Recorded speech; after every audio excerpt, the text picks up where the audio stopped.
같이 한번 또 말씀을 나누며 같이 한번 주께로 나가는 귀한 시간이 되었으면 좋겠습니다. 마태복음 26장 6절부터 13절까지의 말씀 같이 나누며 주님 부활하신 의미를 마음에 새기도록 하겠습니다. 마태복음 26장 6절부터 13절까지의 말씀. 자, 우리 자막을 보셔도 됩니다. 천천히 한 절 한 절 같이 읽어봅니다. 같이 읽습니다. 시작. 예수께서 베다니 나병 환자 시몬의 집에 계실 때 한 여자가 매우 귀한 향유 한 옥합을 가지고 나와서 식사하시는 예수의 머리에 부으니 제자들이 보고 분개하여 이르되 무슨 의도로 이것을 허비하느냐? 이것을 비싼 값에 팔아 가난한 자들에게 줄 수 있었겠도다 하거늘 예수께서 아시고 그들에게 이르시되 너희가 어찌하여 이 여자를 괴롭게 하느냐? 그가 내게 좋은 일을 하였느니라. 가난한 자들은 항상 너희와 함께 있거니와 나는 항상 함께 있지 아니하리라. 이 여자가 내 몸에 이 향유를 부은 것은 내 장례를 위하여 함이니라. 내가 진실로 너희에게 이르노니 온 천하에 어디서든지 이 복음이 전파되는 곳에서는 이 여자가 행한 일도 행하여 그를 기억하리라 하시니라. 아멘. 아멘. 예. 옥합을 깨뜨린 이야기 같이 나누면서 오늘 제목은 거룩한 낭비라는 제목으로 이 부활주일 주님께서 우리에게 생명을 다 깨워서 주시고 우리에게 또 부활 생명까지 부해 주신 그 놀라운 역사를 같이 한번 마음에 새기면서요, 우리가 이 주님을 따라가는 이 놀라운 부활의 주님, 우리 위하여 모든 것을 다 주신 이 주님, 정말 이 주님을 따라서 나가는 삶이 어떤 것인가 같이 한번 거룩한 낭비라는 제목으로 나눠봤으면 좋겠습니다. 낭비에 거룩한 것이 있을까요? 낭비는 마음에 들지 않는 것이고 또 불편한 것이고요, 또 마음에 불쾌감을 일으킬 수 있는 것이 바로 낭비와 허비라는 것인데, 바로 이 낭비와 허비 어떤 시선을 가지고 보느냐에 따라서 달라지지 않을까라는 생각이 듭니다. 제자들이 바라보는 시선과 한 여인이 옥합을 깨뜨려서 예수님 머리에 향유를 붓는데, 제자들의 시선에서는 낭비라고 이야기를 하고요, 예수님의 시선에서는 또 그게 아니라고 얘기를 하거든요. 자, 본문의 말씀 한번 처음 걸 보여주시면 이렇게 한번 같이 바라봤으면 좋겠습니다. 자, 보시면 한 여자가 매우 귀한 향유 한 옥합을 가지고 나와서 식사하시는 예수의 머리에 부으니, 예수님의 머리에 붓는 겁니다. 그럼 제자들은 보고 있는 중이고요. 그런데 8절 보니까 제자들이 보고 분개하여 이르되 이것을 무슨 의도로 이것을 허비하느냐? 분노하면서. 혹시 여러분들의 삶 속에서 누군가가 여러분들에게 귀한 선물을 딱 주는데 옆에서 어떤 사람이 분노하면서 어떻게 그런 선물을 줄 수가 있냐라고, 어떻게 그렇게 할 수가 있냐라고 얘기를 하면 여러분들 기분이 어떻겠어요? 예수님이 아직 뭔가 평가도 내리시기 전인데 제자들이 먼저 나서가지고 분노하면서 무슨 의도로 이렇게 허비하느냐라고 이야기를 합니다. 예수님은 평가를 어떻게 하실까? 예수님의 평가는요, 그 다음 부분을 보시면 마지막 절을 보면요, 13절을 보면 한번 다시 한번 읽어볼까요? 예수님의 평가입니다. 같이 한번 읽습니다. 시작. 내가 진실로 너희에게 이르노니 온 천하에 어디서든지 이 복음이 전파되는 곳에서는 이 여자가 행한 일도 말하여 그를 기억하리라 하시니라. 저는 구약과 신약 성경을 통틀어서요, 이런 칭찬을 받은 사람은 처음 봅니다. 온 천하에, 그리고 복음이 전파되는 모든 곳마다 이 여인이 행한 일도 말하여 기억하리라. 하나님도 기억하시겠다고 하시고요, 예수님도 기억하시겠다고 하십니다. 이게 제자들의 이야기하고는 전혀 다릅니다. 분노한 제자들에 의해 허비했다라고 낭비했다라고 하는 제자들의 표현과는요, 예수님의 표현은 전혀 다릅니다. 최고의 극찬을 하십니다. 모세, 구약 성경 속에서 정말 최고의 지도자라고 할 수 있는 모세도 이런 극찬은 받았던 것 같지 않고요, 하나님 마음에 합한 존재라고 했던 다윗도 이와 같은 극찬은 받지 못했던 것 같습니다. 그런데 이 여인에게 이런 극찬이 떨어집니다. 도대체 무엇이 이런 극찬을 하게 만드는 걸까? 예수님 마음에 뭐가 들어갔기 때문에 그럴까? 분명히 뭔가가 있을 거거든요. 우리가 보는 시선과 예수님이 보는 시선이 분명히 뭔가 다른 것이 있을 겁니다. 그렇기 때문에 이와 같은 일이 벌어지겠죠. 그럼 이제 낭비인지 아닌지 여러분들에게 한번 어떤 시선을 가지고 계신지 한번 제가 질문을 드려보지요. 이 향유 나드 한 옥합, 이게 마가복음하고 요한복음에서는 제자들이 딱 보자마자요, 향유 냄새 맡자마자 딱 가격이 딱 나옵니다. 300데나리온이라고 딱 가격이 나와요.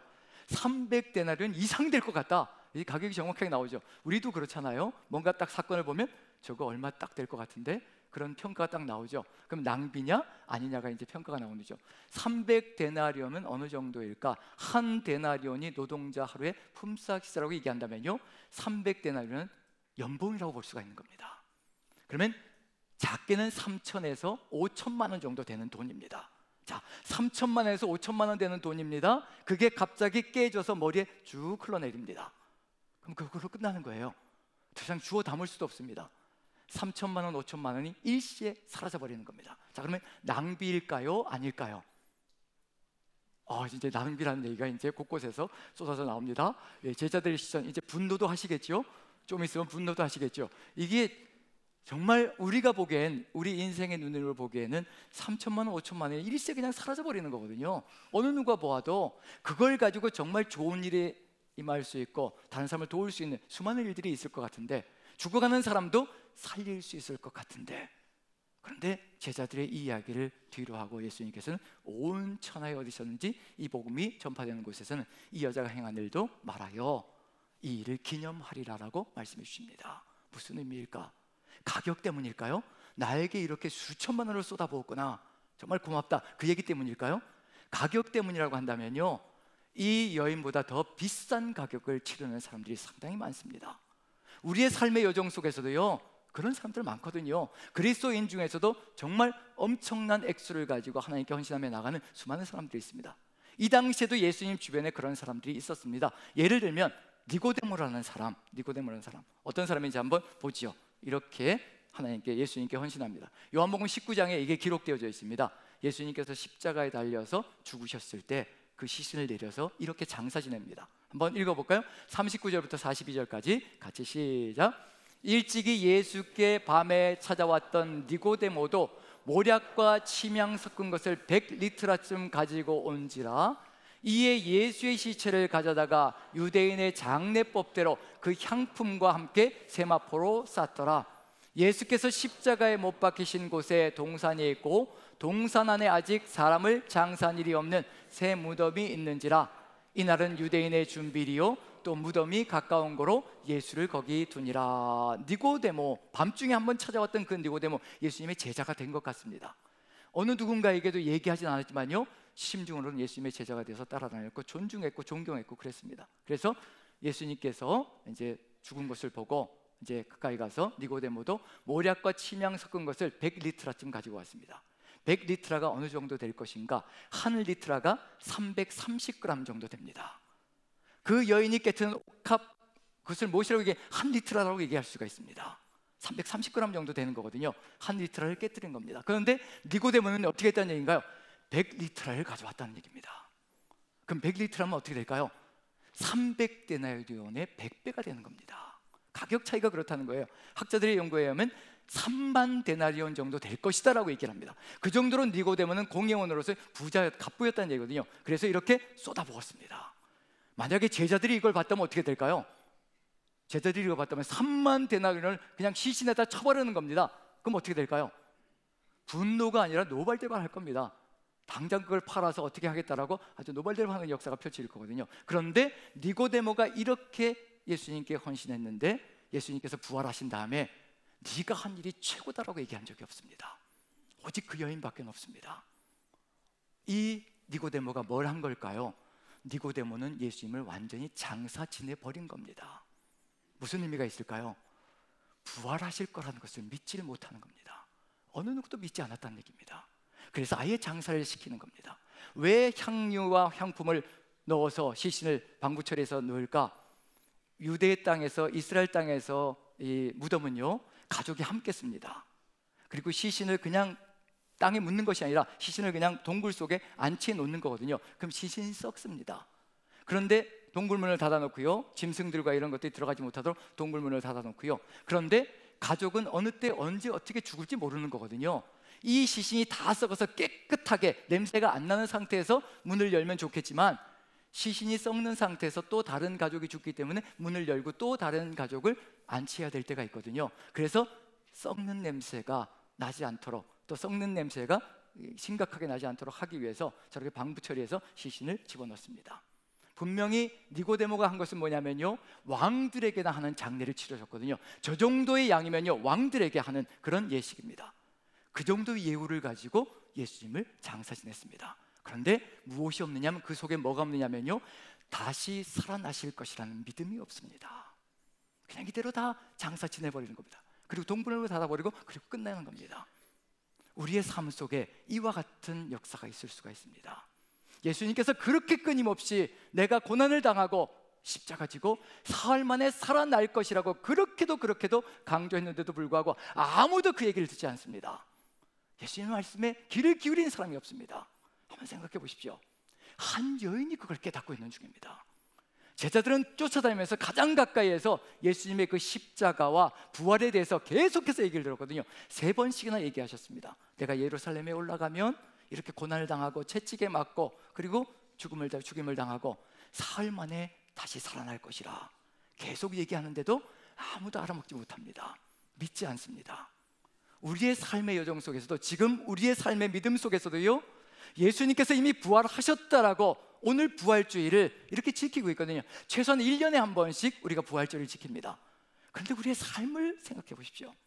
세상 속에서 살아나가는 삶은요, 예수님이 흡사한 무덤 속에서 아직도 나오지 못한 것처럼 절망 가운데, 좌절 가운데, 그리고 세상 속에서 두려움 가운데, 공포 가운데 살아가고 있는 것이 우리의 모습이거든요. 살아났다고 그렇게 끊임없이 얘기하는데, 한 달, 1년에 한 번만 부활주의를 지킬까요? 부활절을? 절대 그렇지 않거든요. 매 주일 52번이 부활의 기념주일입니다.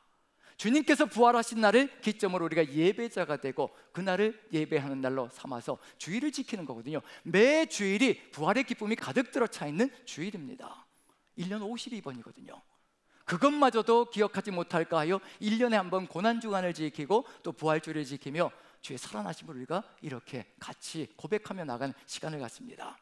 이렇게 예배드리는 이유는 뭐냐면요, 이제 이 부활하신 주님과 함께, 다시 사신 주님과 함께 세상 속에 들어가서 담대하게, 씩씩하게, 용감하게 살아계신 주님과 함께 살아가자는 그런 의미로 우리가 부활주일의 예배를 이렇게 드립니다. 그런데 지금 우리의 마음속에 정말 살아계신 주님이 우리를 이끌고 나가시는지, 정말 십자가 지시고 우리 위해 모든 것을 내어주신 그 주님의 사랑이 우리 안에 가득 들어차 담대하게 세상 속에 들어가서 그 주님과 함께 걸어가고 있는지, 우리가 그걸 돌아본다면 지금 부활주일은 의미 있는 시간이 될 것이라 생각되어집니다. 여기서 분명히 제자들이 무엇이라고 얘기하고 있는지, 낭비다라고 얘기를 합니다. 그런데 이 여인은 거룩한 낭비를 하고 있습니다. 무엇을 믿을 때 가능해질까요?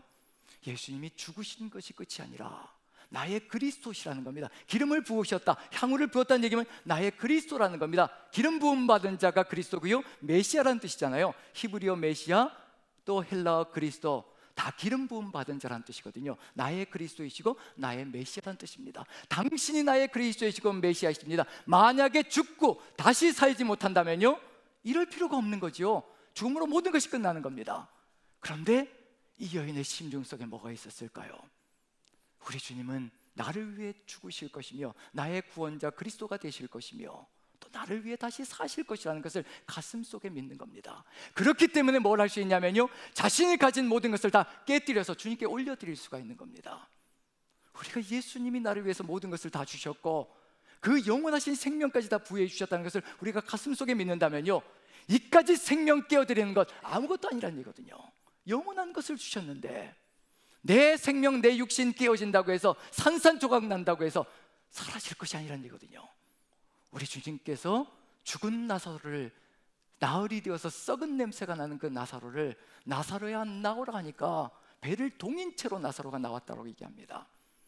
우리 몸이 다 깨어지고 산산조각 나고 질병이든 무엇이든 그대로 산산조각 나서 우리 몸이 다 사라져 버릴지라도 주님께서 어느 날 한마디 하시면 제구야 나오너라 하면 저는 그대로 살아서 부활 생명을 가지고 주님께로 나갈 것입니다. 우리의 이름도 불러주실 겁니다. 그 믿음이 있다면요, 우리의 삶을 다 드리는 것은 절대로 낭비가 아니라는 얘기거든요. 이 여인이 가고 있는 길이 바로 그런 길이라는 것을 우리가 안다면요, 지금 우리의 삶 속에서 정말 부활의 주님과 함께 할 때 우리는 어떤 길을 걸어갈 것인가, 정말 낭비인가 아닌가라는 것을 가슴속에 새겨볼 수 있을 겁니다. 저는 제자들이 얘기한 왜 이렇게 허비하느냐, 어찌 이것을 허비하느냐, 낭비하느냐, 그 이야기를 들었을 때요, 퍼뜩 생각나는 것이 있었습니다. 한 사건이 생각났습니다. 1956년 5명의 미국 선교사들이 에콰도르로 들어갔던 에콰도르 아마존의 그 밀림 속으로 들어가서 아우카 부족에게 복음을 전하기 위하여 자신들의 생명을 내어던졌던 그 이야기가 퍼뜩 들어왔습니다. 여기 지금 영어 성경에 왜 허비하느냐, 모든 영어 성경을 제가 다 뒤져봤는데 웨이스트라고, 낭비다라고 번역이 되어져 있더라고요. 웨이스트라는 단어를 썼습니다. 낭비다, 허비다, 정말 의미 없다, 그런 이야기를 썼는데, 이 1956년에 5명의 미국 선교사들, 거기에 짐 엘리엇이라는 사람이 선두가 되어서요, 4명의 같이 동료들과 함께 연합이 되어져서 이제 아마존 밀림 속의 에콰도르의 그 밀림의 아우카 종족을 선교하려고, 그 마음속에 그 마음이 들어왔던 이유는 바로 사진을 좀 보여주시면요, 짐 엘리엇과 그 밑에 이제 짐 엘리엇 가운데 있고요, 그 다음에 여기 4명의 다른 선교사들, 정말 젊은이들입니다. 짐 엘리엇은 29살이었습니다. 결혼한 지 27개월 되었고요, 자녀가 있었고요. 그런 상황 속에서 정말 아우카 종족을 향한 간절한 소망을 하나님께서 심어주신 겁니다. 부활하신 주님께서 심어주신 거고요, 그 부활의 신앙을 가지고 살아갔던 삶이었기에 또 그 마음에 가슴속에 가득히 들어찼을 것이라고 생각되어집니다. 이 아우카 종족에 대해서 어떤 얘기를 들었냐면요, 정말 잔혹한 부족이라는 겁니다. 창을 들고 다니면서 뭐 외부인이든지 친지든지 가족이든지 가리지 않고 마음에 들지 않으면 언제든지 찔러 죽이는 것이 이 아우카 종족의 삶이었습니다. 그러니까 밀림 속에 외국에서 또 관광 오는 사람들도 있고요, 일하러 오는 외국인들도 있는데 가차없이 창을 던져 죽인다는 겁니다. 그래서 에콰도르 정부에서도 이 아우카 종족을 처리해버리려고, 왜냐하면 나라의 망신이 될 수가 있기 때문에 그런 이야기가 들리는 겁니다. 그런데 갑자기 짐 엘리엇의 마음속에, 이 선교사들의 마음속에 그 부족을 향한 뜨거운 마음이 생기기 시작하는 겁니다. 하나님의 복음을 증거해야 되겠다는, 그래서 준비하고 예비하고 최선을 다해서 준비하며 나아갑니다. 짐 엘리엇은 시카고에서 명문이라고 할 수 있는 휘튼 대학을 수석으로 졸업한 사람이거든요. 정말 인재들입니다.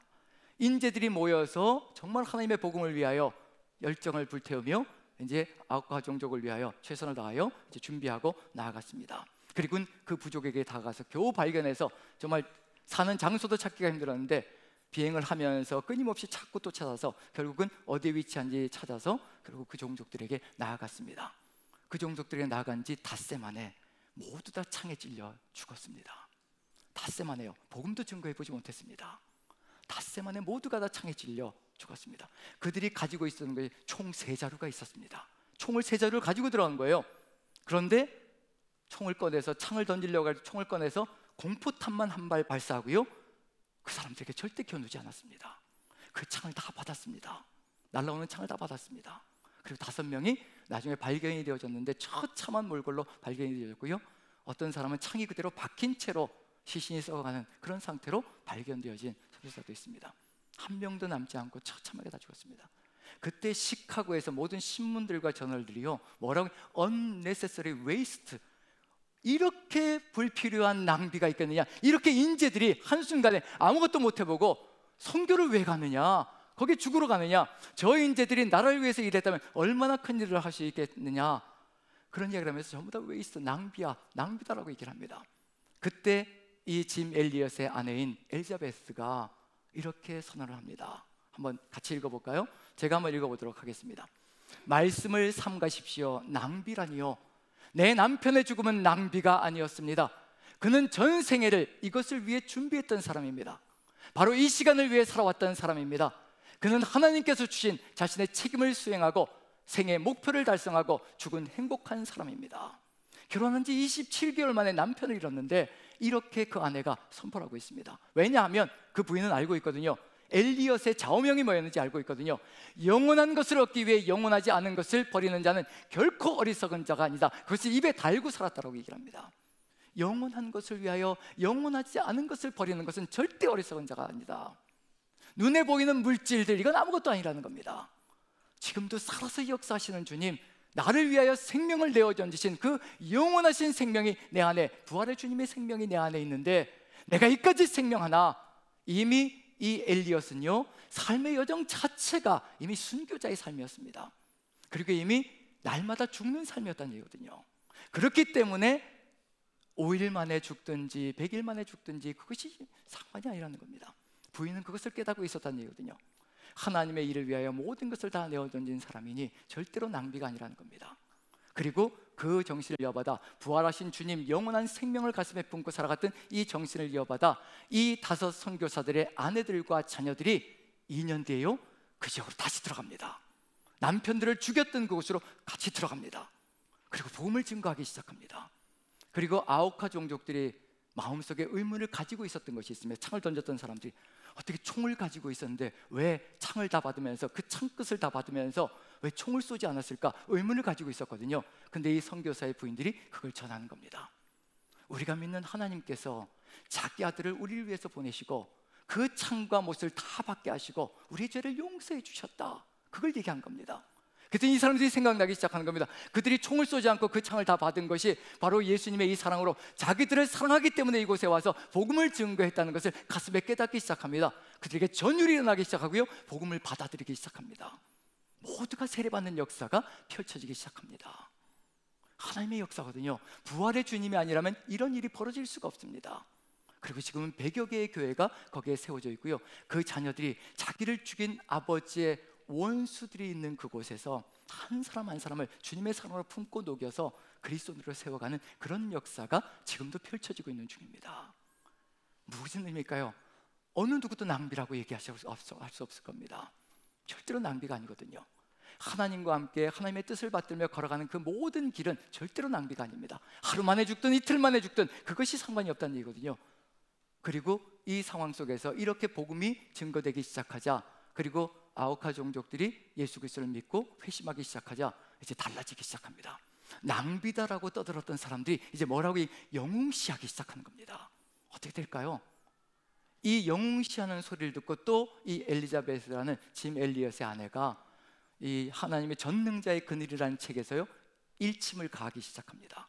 같이 한번 읽어보죠. 어떤 신앙을 가지고 있는 것인가 같이 한번, 이번 거는 같이 한번 읽었으면 좋겠습니다. 같이 읽습니다. 시작. 사람들은 짐과 그와 함께 죽은 이들을 영웅으로 순교자로 칭합니다. 나는 찬동하지 않습니다. 본인들도 찬동하지 않을 것입니다. 그리스도를 위해 사는 것과 그리스도를 위해 죽는 것이 그토록 다른 일이란 말입니까? 후자는 전자의 논리적 귀결이 아닙니까? 하나님을 위한 삶은 그 자체가 바울의 말대로 날마다 죽는 것입니다. 그리스도를 얻기 위해 모든 것을 잃는 것입니다. 그렇게 우리 목숨을 버릴 때 우리는 그것을 도로 얻는 것입니다. 저는 이 내용을 딱 한마디로 줄이면요 부활신앙이다라고 확신합니다. 바울이 고린도전서 15장 부활장에서요 나는 날마다 죽노라, 나는 날마다 죽노라. 왜냐하면 누구의 생명이 솟아나게 하려고요? 예수 그리스도의 부활의 생명이 내 생명을 통하여 솟구쳐 올라오기 위해서는 내가 죽어야 하거든요. 내가 죽지 않으면 절대로 예수의 생명이 나타날 수가 없습니다. 내가 살아있으면요 알량한 내 생각을 가지고 평가하면서 저건 낭비다 저건 아니다 끊임없이 사람들을 정죄하고 평가하고 비판하면서 나가는 역사가 펼쳐질 겁니다. 내가 죽어야, 내가 날마다 죽어야, 날마다 솟구쳐 올라오는 살려고 하는 이 육신의 생명을 죽여야 예수 그리스도의 부활 생명이 우리를 이끌어가는 역사가 펼쳐지는 겁니다. 부활 신앙이 아니고서는요 이 신앙을 이끌어갈 수가 없습니다. 어느 누군가가 우리를 향하여 신앙의 영웅시할 때도, 어느 누군가가 우리를 향하여 낭비다라고 얘기할 때도 우리는 이런 지하에 거절할 수가 있습니다. 나는 영웅도 낭비도 아닙니다. 주님께서 나에게 부활 생명을 허락해 주셨고 이 영원한 생명을 허락해 주셨사오니 내가 이 삶을 살아가는 것은 당연한 것이 아닙니까? 살고 죽는 것이 우리 하나님 손에 달려있는 것인데 내가 무엇을 자랑할 것이 있겠으며 내가 무엇을 후회할 것이 있을 것인가? 그런 신앙으로 나아가는 것이 바로 부활신앙의 것을 분명히 보여주고 있는 중입니다. 그 여인, 제자들이 그 여인을 향해서 어찌 이렇게 무슨 의도로 이것을 허비하는가 라고 얘기할 때 그 여인의 가슴 속에 들어가 있는 게 무엇이었을까요? 예수님은 절대 죽음으로 끝나지 않으신다. 나의 구원자, 나의 모든 죄를 사하신 나의 구원자이신 예수 그리스도께서는 반드시 살아나실 것이라, 살아나셔야만 나의 구원이 완성된다는 것을 믿기 때문에 자신의 모든 것을 깨어 던질 수 있고 자신의 모든 것을 드릴 수 있는 그 삶이 된다는 얘기거든요. 제가 경남 지역, 저도 이제 경남 지역에 와서야 이제 깨닫기 시작하는데요. 지지난주죠. 우리 이제 자매교구장님 리트리스를 1박 2일을 이제 가졌는데 2월 달에 이제 가졌는데 지지난주가 아니거든요. 벌써 2월 달로. 예. 자매교구장님들과 1박 2일의 리트리스를 가졌는데 첫째 날에는 어딜 갔냐면 호주 선교기념관, 작년에 완공이 되었죠. 호주 선교기념관, 그 다음에 거기에 방문한 다음에 120주년 선교기념관, 이 두 군데를 한꺼번에 방문을 했습니다. 저는 처음 가는 곳이었거든요. 기대감이 있었습니다. 어떤 또 선교의 역사를 볼 수 있을까? 가서 보면서 우리 이 어떤 선교의 역사가 있었는지 조금 대충 좀 얘기를 들었는데요.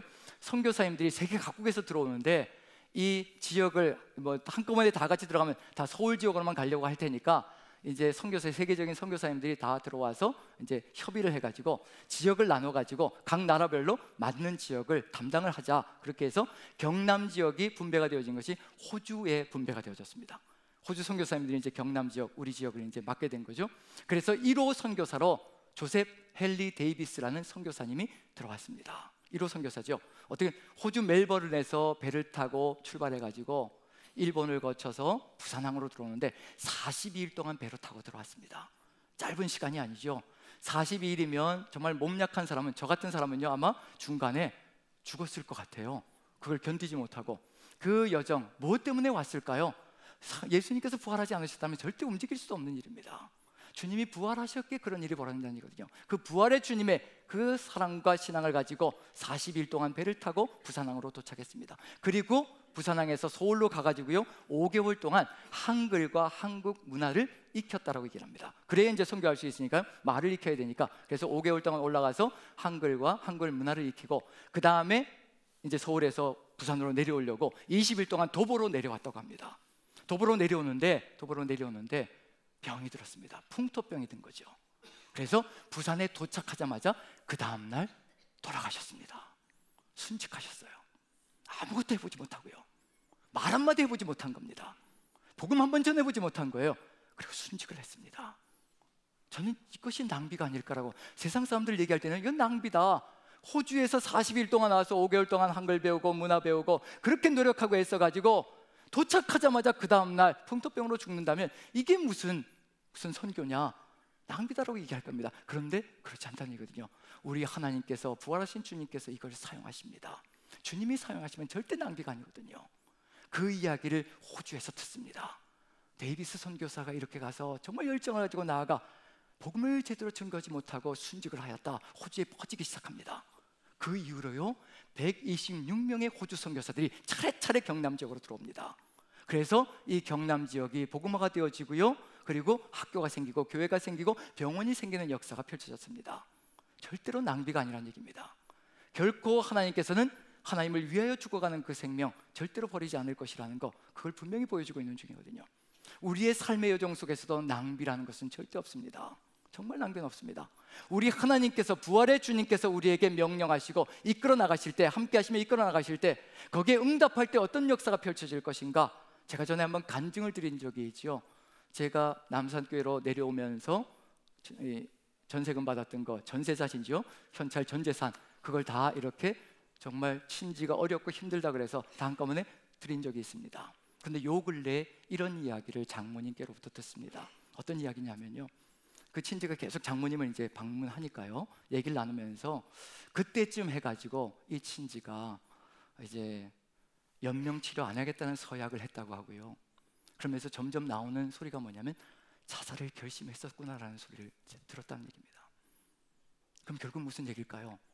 우리는 뭔가 줄 때 낭비라고 생각할지 모르겠지만요, 그것이 주님의 명령을 따라, 살아계신 주님의 명령을 따라 그것이 옮겨질 때 죽어가는 생명을 살릴 수 있다는 것을 저는 깨달았습니다. 우리의 모든 것을 하나씩 하나씩 내어드릴 때, 우리가 우리 자신을 깨뜨릴 때 어떤 역사가 펼쳐질 것인가, 하나님은 그걸 가지고 죽어가는 생명을 일으키시고 새 역사를 일으켜갈 수 있다는 거, 우리는 모릅니다. 우리는 알 수 없습니다. 우리가 드리는 이 생명이 어떻게 흘러가서 어떤 역사가 펼쳐질지 아무도 모르거든요. 하나님이 그걸 사용하신다는 얘기거든요. 그래서 우리에게 주시는 그 명령을 한 명령 한 명령 따라간다면 새 역사가 펼쳐질 것이라는 거, 그 역사를 우리가 안다면 이제 이 여인과 같이 이 여인이 무엇을 응답하며 나아갔을 것인가, 그것을 우리가 돌아본다면 한번 같은 길을 걸어갈 수 있지 않을까라는 생각이 듭니다. 이 여인이 옥합을 깨뜨려서 주님께 향유를 부어드립니다. 지금 제자들이 그걸 보았다면요, 이제 어떤 말을 해야 될 것인가, 오히려 자신들이 하지 못하는 것을 했다라고 격려를 해야 되지 않을까요? 왜냐하면 자신들은 그렇게 열심히 주님의 말씀을 듣고 또 들었는데, 그리고 예수님께서 예루살렘 들어가면 고난을 당하시고 죽임을 당할 것이라는 것, 그 소리까지 들었고, 그 다음에 사흘 만에 부활할 것이라는 것, 그것을 바로 앞에서 들었는데, 이 여인은 흘려 들어가는 소리로 들었을 터인데 이 여인은 그것을 그대로 믿고 자신의 모든 것을 깨뜨려서 이제 예수님께 옥합을 깨뜨려 올려드립니다.